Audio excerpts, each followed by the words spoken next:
Welcome back, fellow folklorists, to another video on Sekiro: Shadows Die Twice. Today, we will be taking a look at something a bit different than Sekiro lore.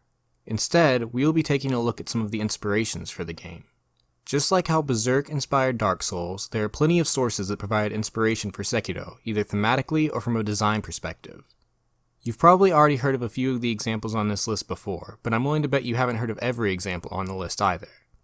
I'll be listing these from least relevant to most relevant, so while some of the selections on this list may not have actually had a direct influence on the game, they should at least make for good watching or reading for those of you who would like more content like Sekiro.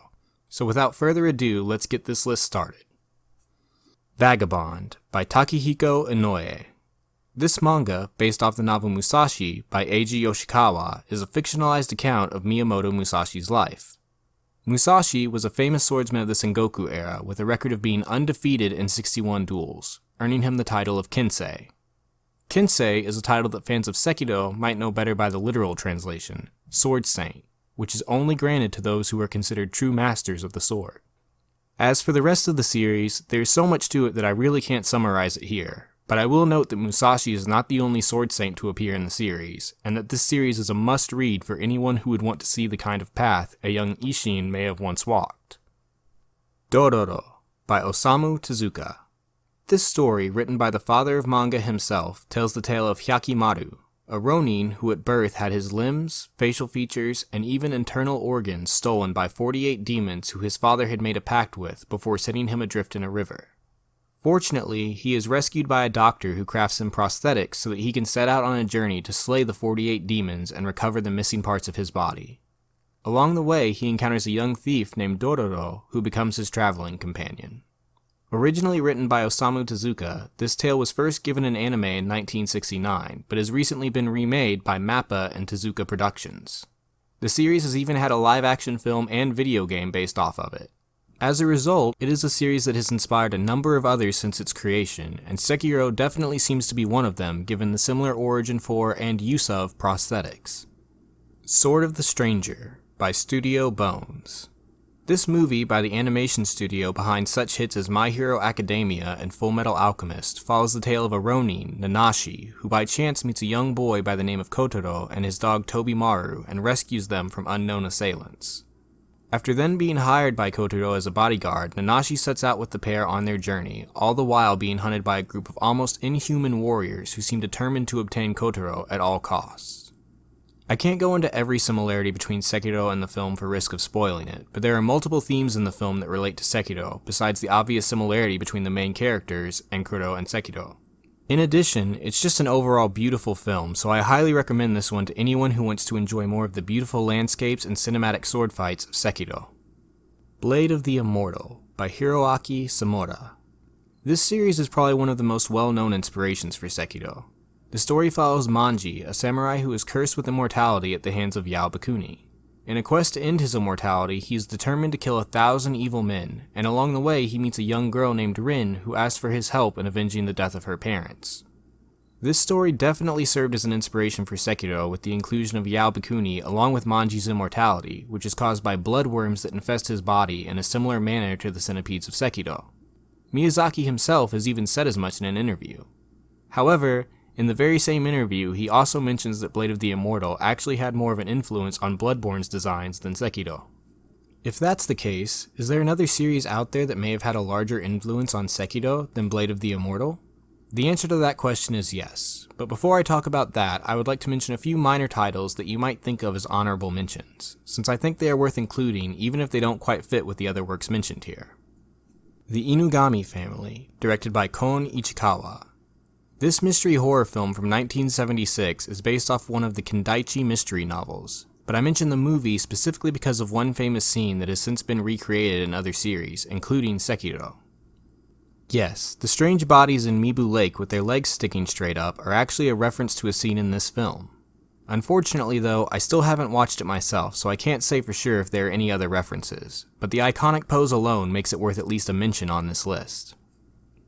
The Legendary Musings of Professor Munakata and The Case Records of Professor Munakata, both by Yukinobu Hoshino.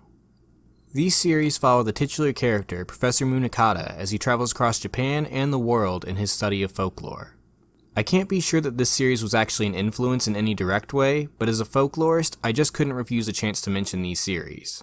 They are a great look into some of the folklore of Japan and the many ways that the famous tales have changed and evolved over time.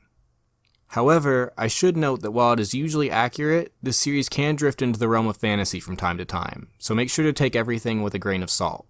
But if you are interested in learning more about the folklore of Japan and some of the folklore used in Sekiro specifically, you couldn't find a better series.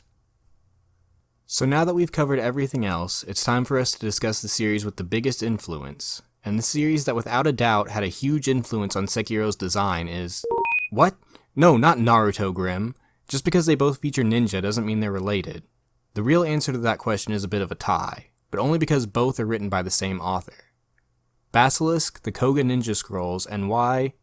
Is that Y plus M, or Y and the Yagyu Ninja Scrolls, Revenge of the Hori clan. These are both adaptations of stories by author Futaro Yamada, and it's no surprise. Futaro Yamada's work was quite prolific and featured ninja heavily. His numerous stories have been adapted into television, film, manga, and anime, and for many, his works have set the standard for ninja, so it's no surprise that his works would have influenced Sekiro as well. So let's take a more in-depth look at these two series. Basilisk, adapted by MASAKI SEGAWA.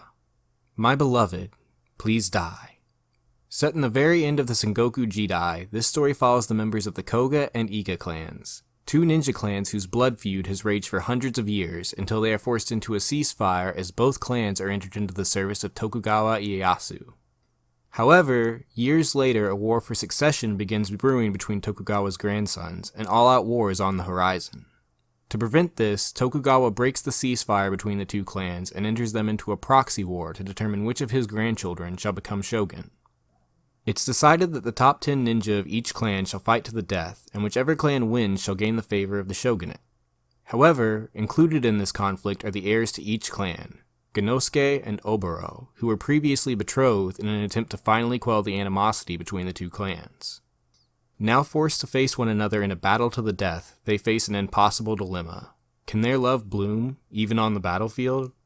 This tragic tale of war between two opposing ninja clans is definitely worth a look, although the content is definitely more on the adult side. It's also another story that Miyazaki personally mentioned as an influence on the design of the game, but I think he mentions Basilisk mainly because he was hesitant to mention the Yagyu Ninja Scrolls, Revenge of the Hori clan, also by Masaki Segawa.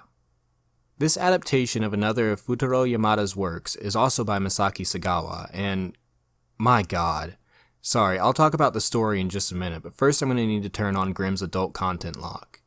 It's no wonder Miyazaki might hesitate to mention this series because it is full of sex and violence to an almost ludicrous degree. I'm not joking either. This is an excellent series, but I'm not even sure I'm old enough to watch it at times. However, if Berserk is the main influence for the Dark Souls series, then the Yagyu Ninja Scrolls could be considered the Sekiro equivalent. The number of snake eyes is 7. This message, painted on the wall by a stranger in a Hanya mask, sets the stage for a tale of revenge against the 7 spears of Ashina. In an indirect sequel to Basilisk, the story begins in 1642 with a failed uprising by the Hori clan against the current corrupt daimyo of Aizu, Kato Akanari. After the uprising is quelled by the intervention of the Tokugawa shogunate, the Hori men are marched to their doom by the 7 spears of Ashina, Akanari's personal enforcers comprised of the best warriors from the Ashina clan. On their march, they stopped by Tokeiji, a temple famous as a refuge for women where the Hori women were hidden before the uprising. Forcing their way inside the temple forbidden to men, the 7 spears round up the Hori women and massacre them in front of the men as punishment.